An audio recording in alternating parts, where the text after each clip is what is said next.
Welcome everybody to the 10th lecture in microwave engineering, and today we're going to talk about the noise figure.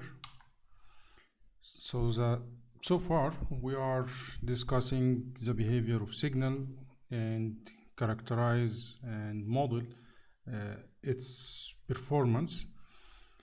In reality, of course, there is some noise in all systems. And today we're going to be talking about the modeling and rules to calculate the amount of noise in the system.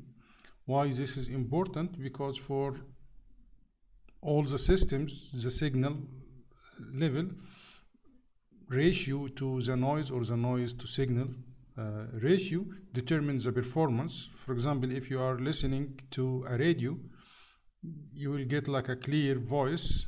But if the noise increases, the voice quality is getting like lower and lower till you lose the signal, which you can't detect the signal out of the noise. And at this level, the noise, or like this level of noise, like is really the barrier for the operation of the device.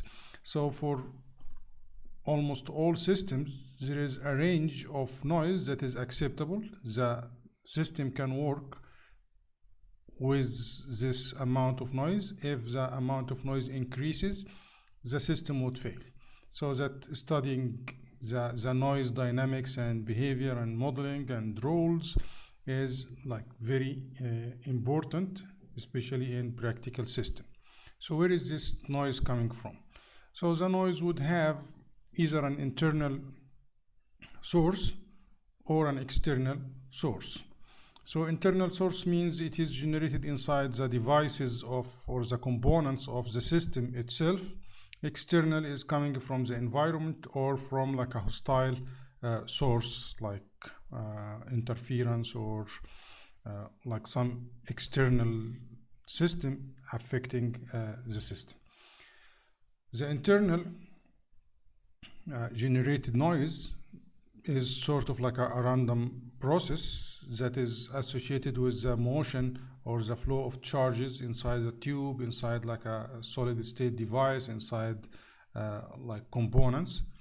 And another very important part is the noise generated because of the thermal vibration of electrons in component. And this like exists everywhere, of course, like the electrons is moving and there is some random motion for those electrons depending on their thermal level, and this behavior or generates some internal noise.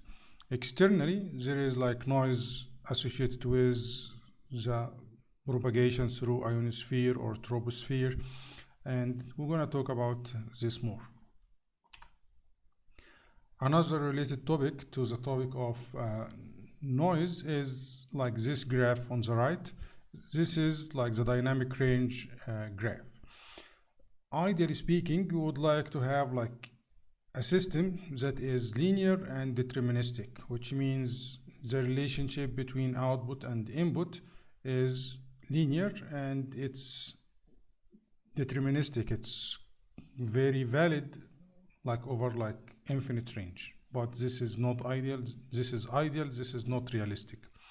In reality, the relationship between output and input is linear and or like say deterministic over a specific range, and this range is called the dynamic range. So dynamic range means in like more practical terms the range of operation of the device or of the system. So we would have something like that. So it can be like a linear relation or non-linear relation, but it's deterministic over a certain range. We call it the dynamic range.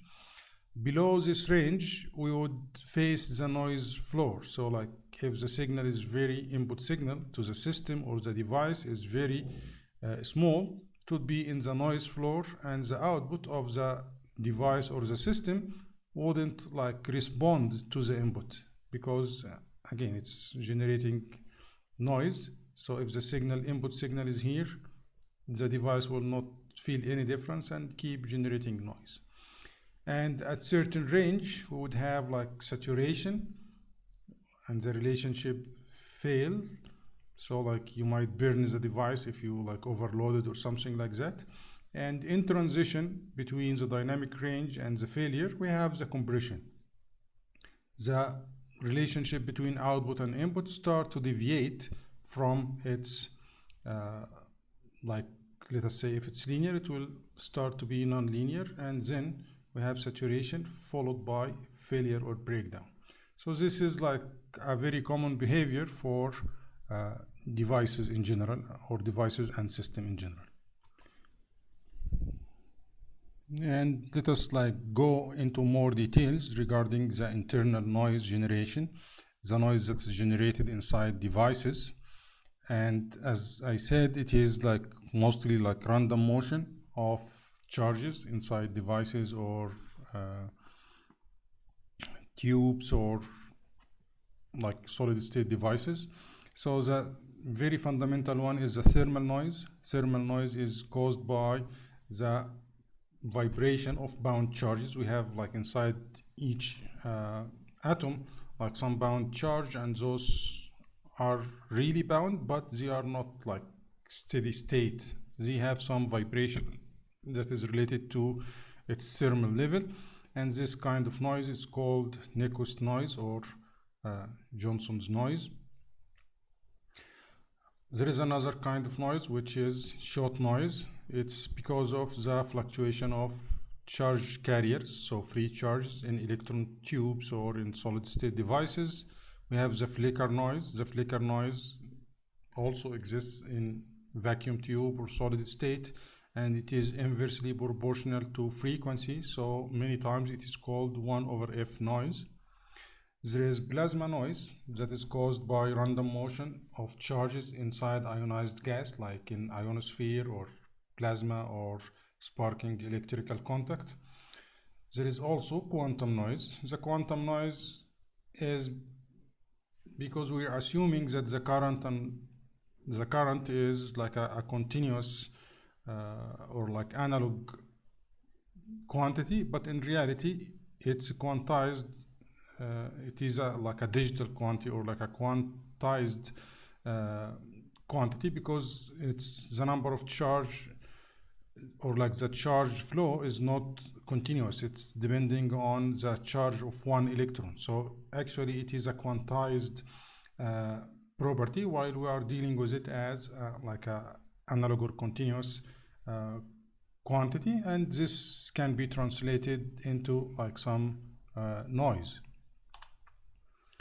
Externally, there is like too many sources of noise for systems, like in microwave range and RF, like the thermal noise of the ground, the cosmic background noise, noise from the sun, stars, lightning, gas discharge lamps, radio, TV, cellular station, wireless devices, deliberate jamming devices, so on and so forth. So almost like any device is a source of noise to others, either intentionally or non-intentionally. And this noise can be like going into the system through the receiving antenna, like the antenna of the mobile, or through coupling. So if you have your like laptop next to a microwave oven, you would feel like when it's operating, you will see some noise. Or if you get your mobile next to a TV, you can also like have some coupling of electromagnetic noise, and you can feel that you are next or like adjacent to a source of noise. So with all of these kinds of noise, how would we like model this noise into our system analysis? So the idea here, all of this noise can be like treated depending on like one of two parameters, either the noise temperature or the noise figure. And in reality, we don't go like into like one by one kind of noise source or like noise type. We tend to like lump sum all of the effect of noise into one variable, and we call it noise, because in system analysis the source of this noise is not important, but the impact of this noise and its amount is what we really behind. So we just like say noise, and as far as like the spectrum of the noise is relatively flat over frequency. So in the band of operation, the frequency band of operation, as far as the noise behavior is sort of like constant or flat as a function of frequency, we call this white noise, and we deal with it as like a one kind of noise in our analysis. So a very important concept in noise analysis is the noise temperature. So let us explain this concept with this example here. Assume that we have like a resistor R that is kept at temperature T, like we're dealing here with Kelvin degrees. So this resistor is here like not attached to anything. It's just like isolated resistor. We know that inside the resistor there is some like free electrons that are moving like a random motion.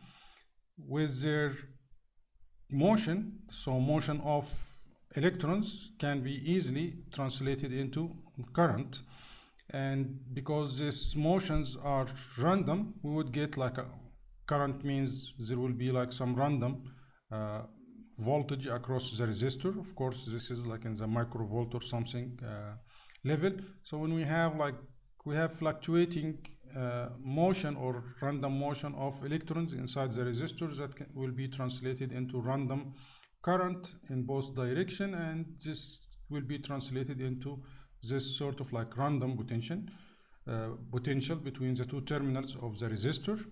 And because it's a random motion, we would expect that its average is 0.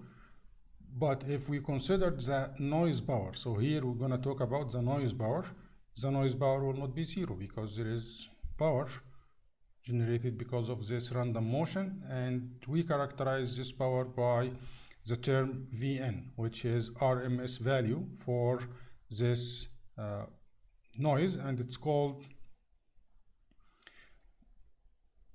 the RMS noise, like voltage noise. Okay, so its quantity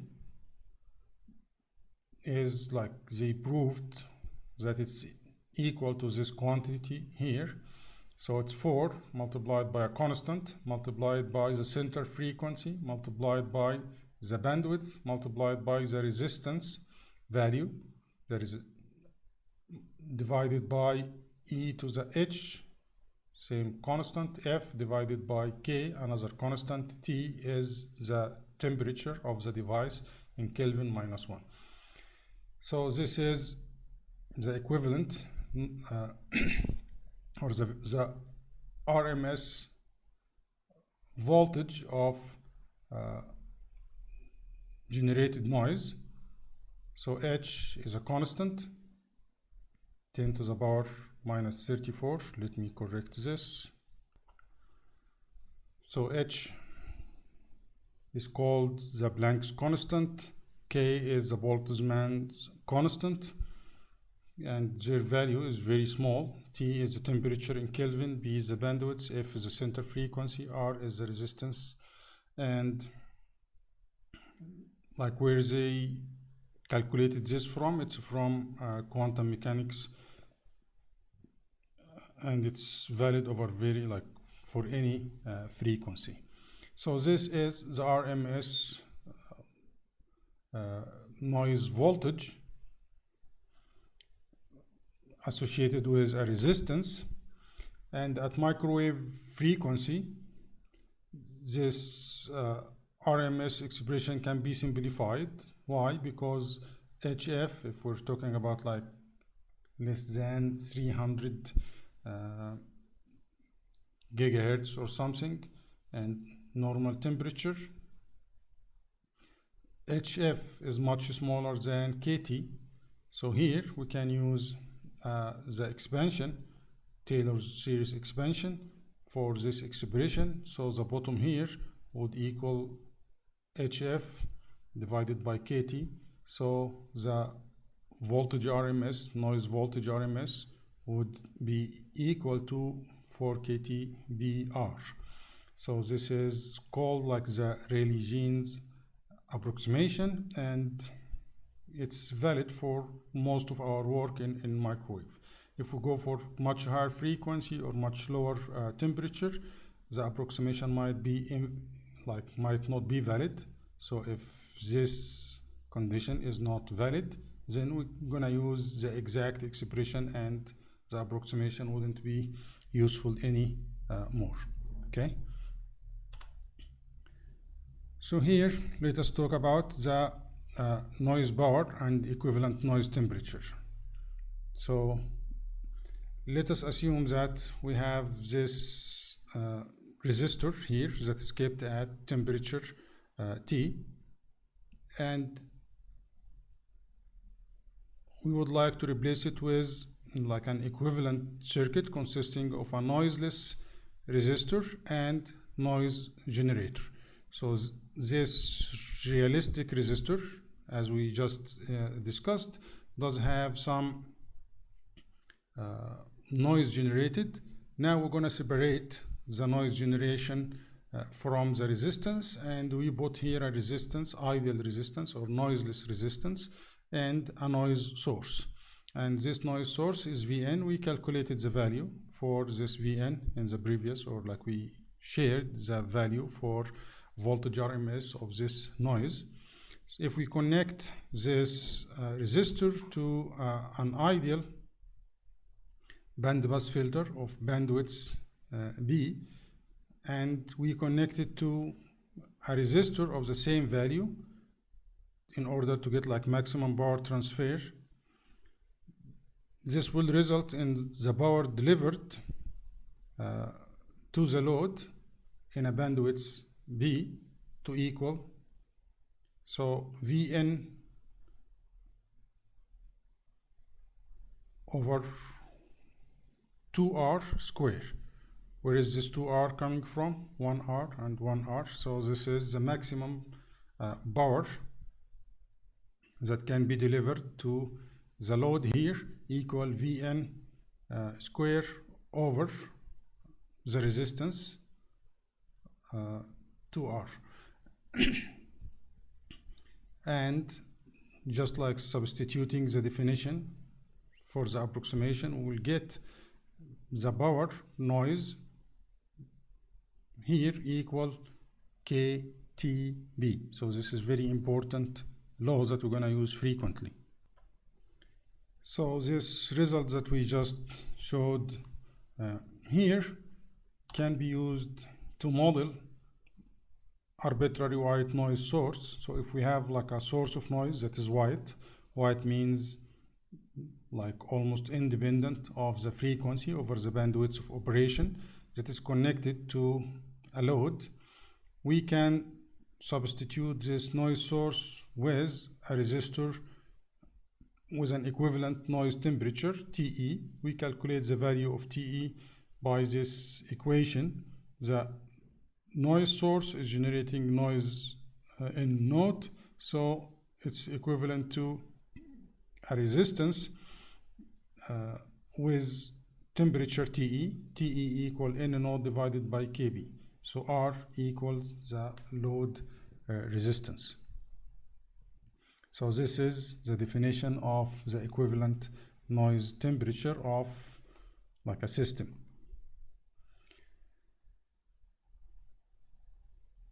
So let us consider here like more, we need to talk more about the equivalent noise temperature. So consider a noisy amplifier that does have a bandwidth B and gain G, and it is matched to a noiseless source and load resistor.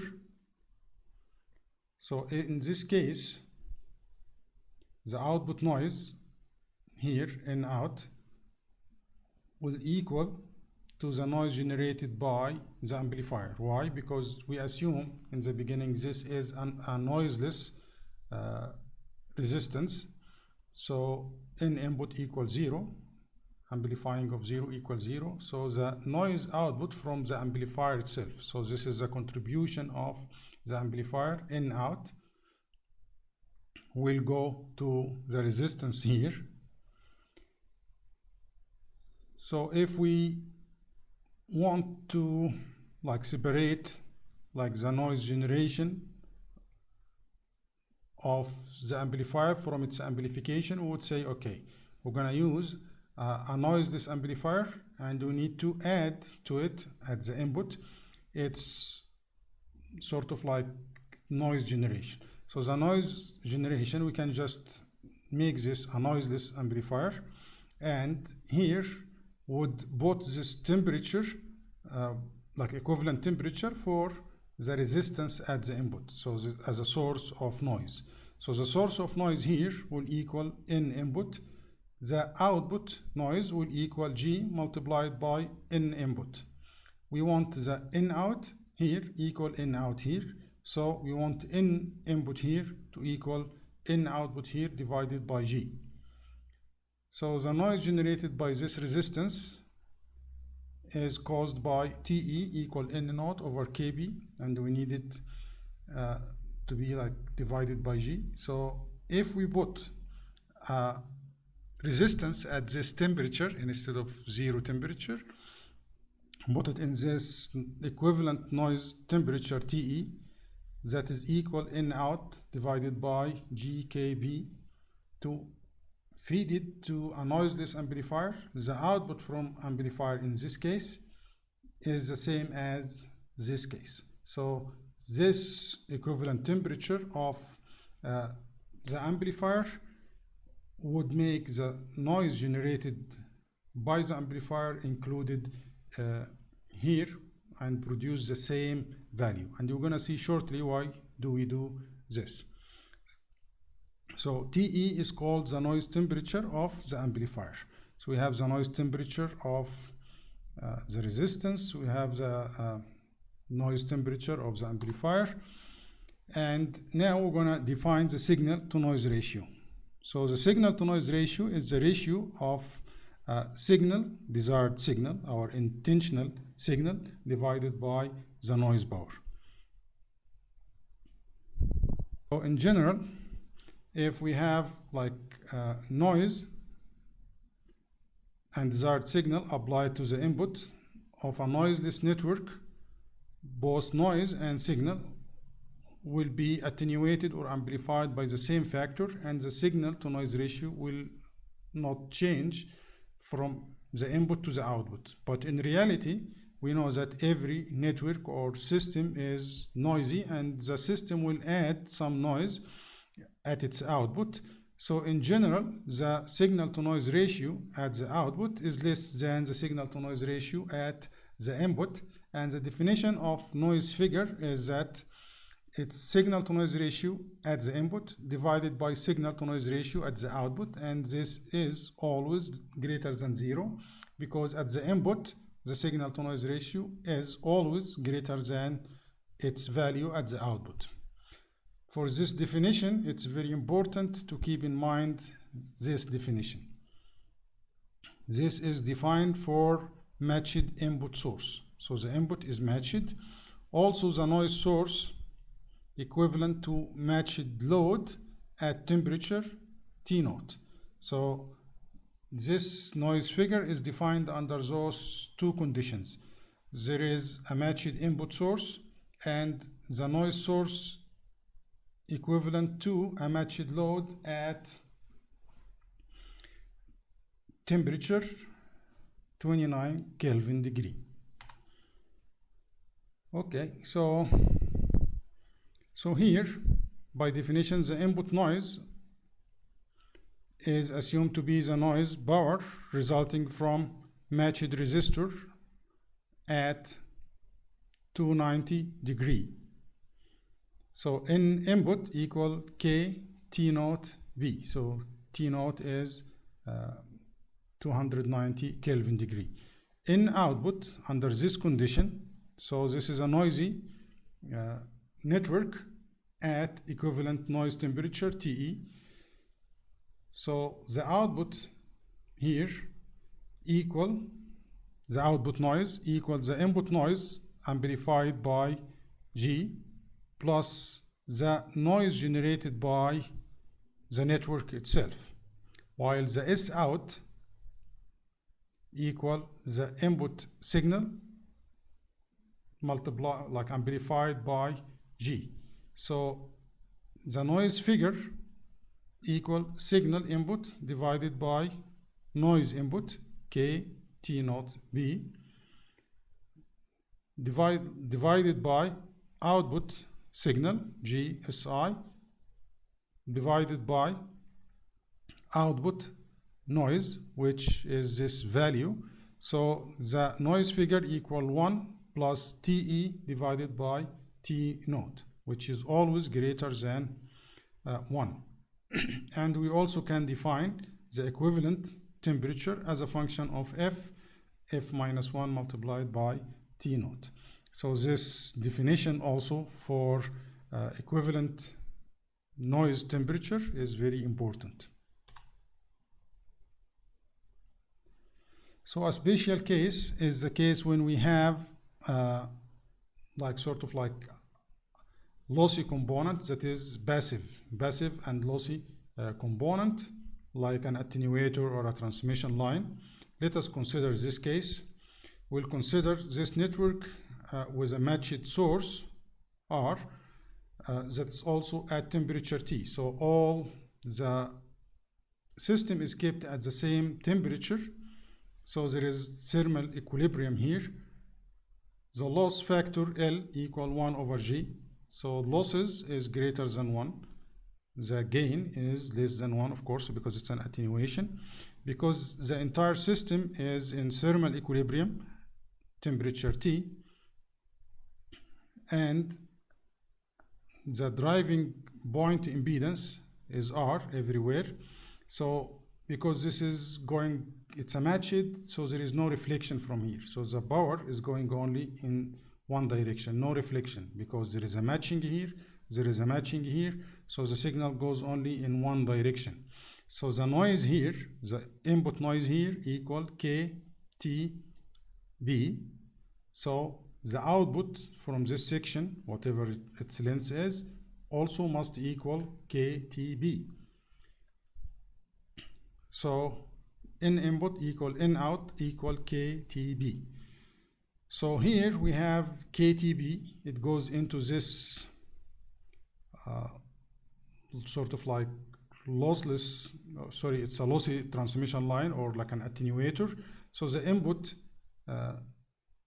noise is attenuated, but this system will add some extra noise by itself that cause the total noise out to be the same as the input.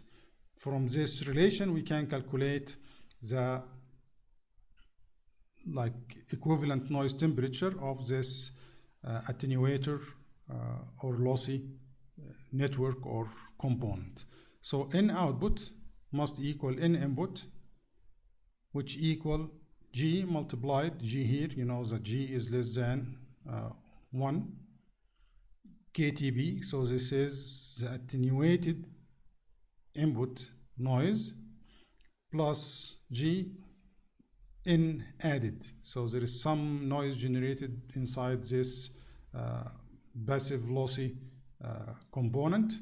So from this relation we can calculate in added to have this expression, which is L is greater than 1 minus 1 KTB. So this is the noise added. From this relation we can calculate the equivalent temperature, the equivalent noise temperature of this lossy network, which is L, the loss factor. L is the loss factor minus 1 multiplied by T. And in this case, the noise figure will equal 1 plus TE over T naught. So this is coming from here. Noise figure equal 1 plus TE over T naught, which does have this expression. If the line is kept at temperature T equal T naught, so this will equal 1 and the noise figure in this case will equal L. Okay, so this is the noise figure and its relation to the equivalent noise temperature for a lossy passive device or an attenuator or something similar. Okay, now when we have like system, we know that the system most of the time is composed of multiple sections cascaded to one another, so it's very important to learn the noise figure and the equivalent noise temperature of a cascaded system. So if we have a system like that, we need to have the equivalent noise figure and noise temperature for this cascaded system. So this system is G1, F1, TE1, and the other one with the index 2, and we need to calculate the F cascaded and equivalent noise temperature cascaded. Okay, N1, which is the output of section 1, equal G1 multiplied by input noise plus G1 multiplied by the internally generated noise of element 1. The output noise after the second one is G2 N1 plus G2 internally generated value. So we just do some math and we find that N output equal G2 G1 KB with this value. So this value is the cascaded, so like this system now, this is the cascaded equivalent temperature, which equal TE1 plus 1 over G1 TE2, and we can calculate the F cascaded to equal, like again from here, equal F1 plus 1 over G1 F2 minus 1. So just doing a simple math and we can reach this expression, and the general expression is that for like a multiple sections cascaded to one another, the equivalent cascaded noise temperature equal the noise temperature of first component, noise temperature of second component divided by G1, third component divided by G1 G2, and so on and so forth. The noise figure of the cascaded system is F1 plus F2 minus 1 divided by G1 plus F3 minus 1 divided by G1 G2. And if you look here for the two cases, you will find that the first component is the dominant component. So the total noise figure is mostly like affected by the first term. And that's why in many sensitive devices, the first component is a low noise amplifier.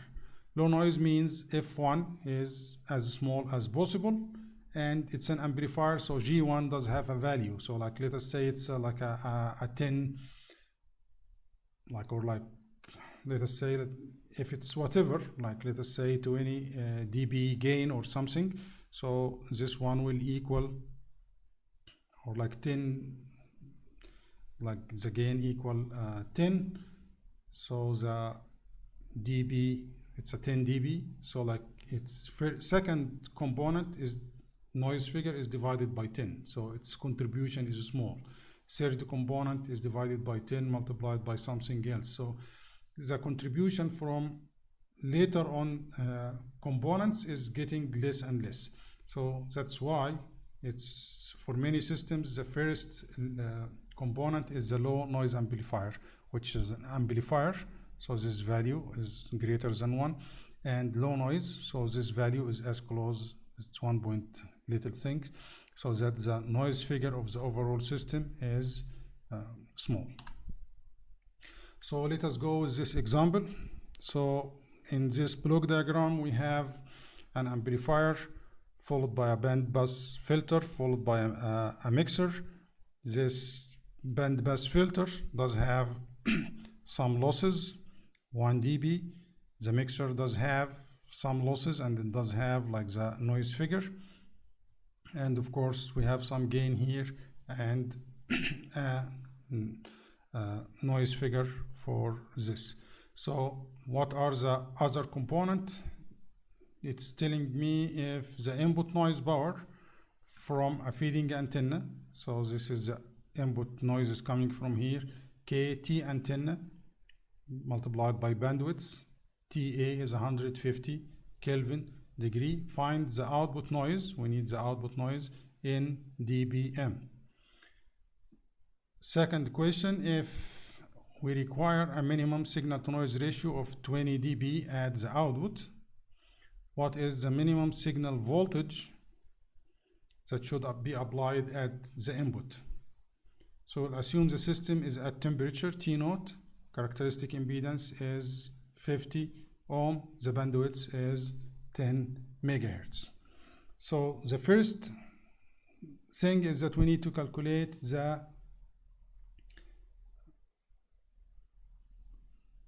find the output noise power. We need to find output noise power from the system under the given consideration. So the first step, we need to convert like dB value into absolute. So GE, okay, let me do this. So I just brought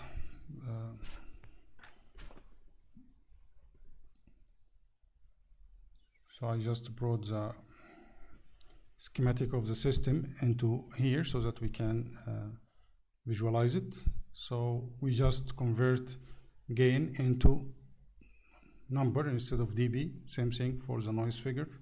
Same thing for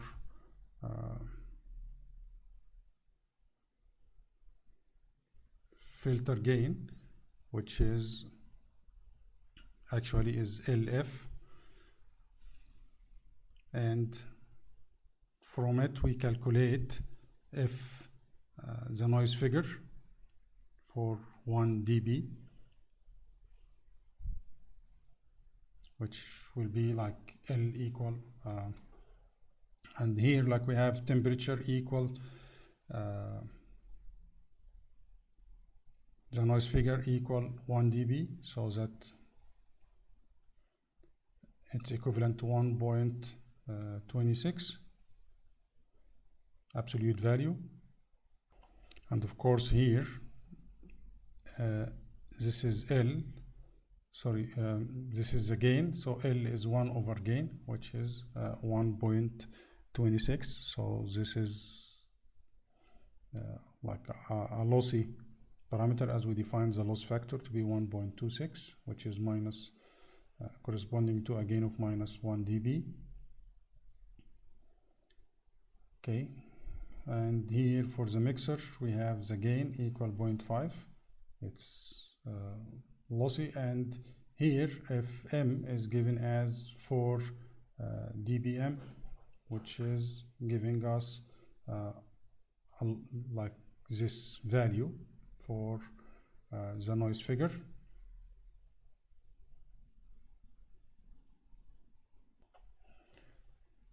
So just apply the rule for the noise figure, we get like this equivalent noise figure to equal 1.8 or 2.55, and you can see here the major contribution is coming from the first element. Second, third element are adding a small value. Now what is required is to calculate the output noise power. So the best way, like look, there is like very important point here. The best way to compute the output noise power is to use noise temperature, and you're going to see shortly why is this. So the equivalent noise temperature of the overall system, TE equal F minus 1 T naught, which is like 232 Kelvin. The overall gain of the system equal 0.395. Just having those two information, we can find the output noise power. Output noise power equal K. TA, this is the input, plus TE, this is the noise contributed by the system multiplied by system gain multiplied by the bandwidth. This will give us like this amount of output noise power. So for an output, this is the first one, and we're going to comment on this method and why it is the correct method to do the calculation. If the output signal to noise ratio needed is 20 dB, which is 100, what is the input signal power? So signal input equals signal output divided by G. So we know what is the signal to noise at the output, which is 100. We know, so now we're going to multiply by N naught over G. So this part here will equal S output divided by G. Okay, we know this value from the signal. We know the signal to noise ratio at the output. We know the output noise power. We know the gain, so we can calculate the needed input signal, which is this value here. And we know that this, or like in the system, it's giving us the signal is the system is 50 ohm system. So we can just calculate the input voltage needed, which is 16.2 micro volt RMS for this level of like characteristic impedance 50 ohm.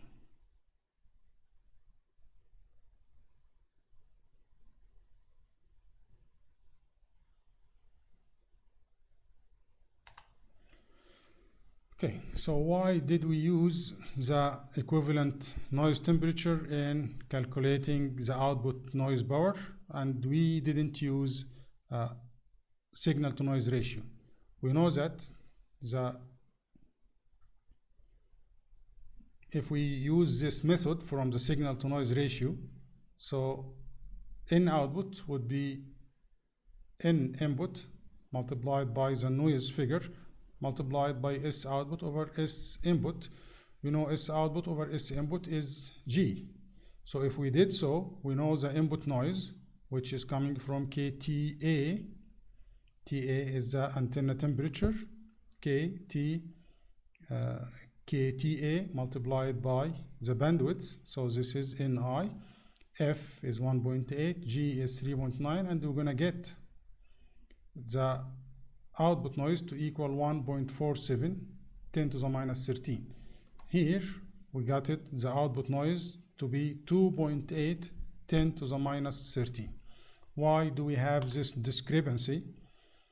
The reason for that variation in the two calculation is that the definition of the noise figure assumes that an input noise level of KT naught, not TA. T naught is 290, TA is 150.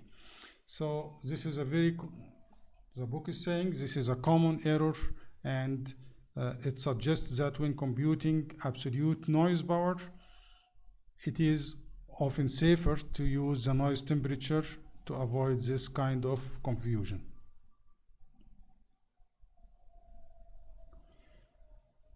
So extra activity, calculate the signal to noise ratio at the output of each stage in the system to see what is going on, or how like each component is adding its own part to the signal to noise ratio.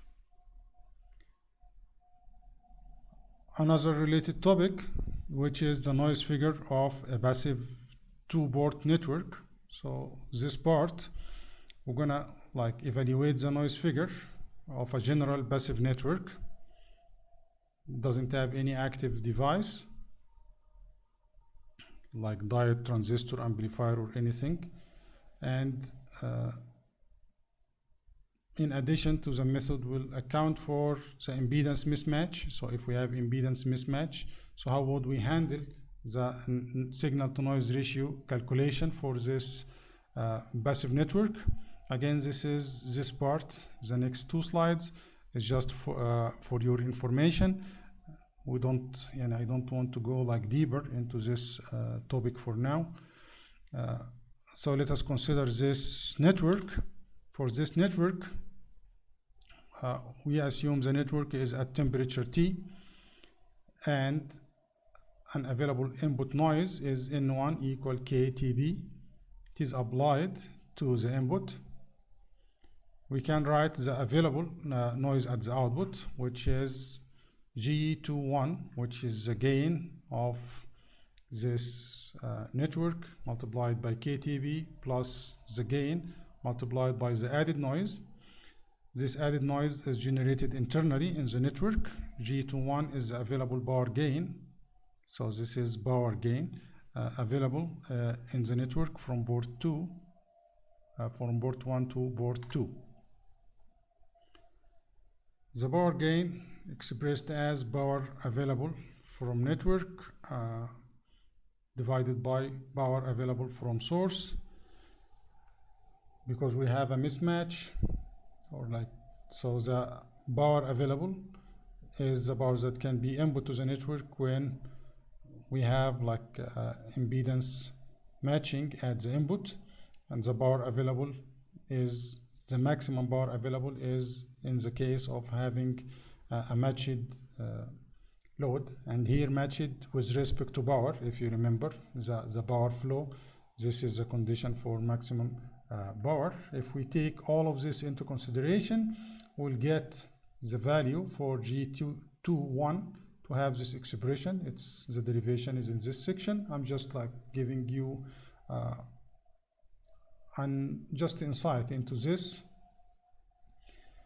And for gamma out, the reflection at the output, we did this exercise using signal flow graph in this example, and we got this expression, and so on and so forth. You can see what is the value of gain in this expression. If we have like matching network, this would be the square of S21, so on and so forth. So this is how we like deal with like the noise figure calculation or the noise power calculation for passive network.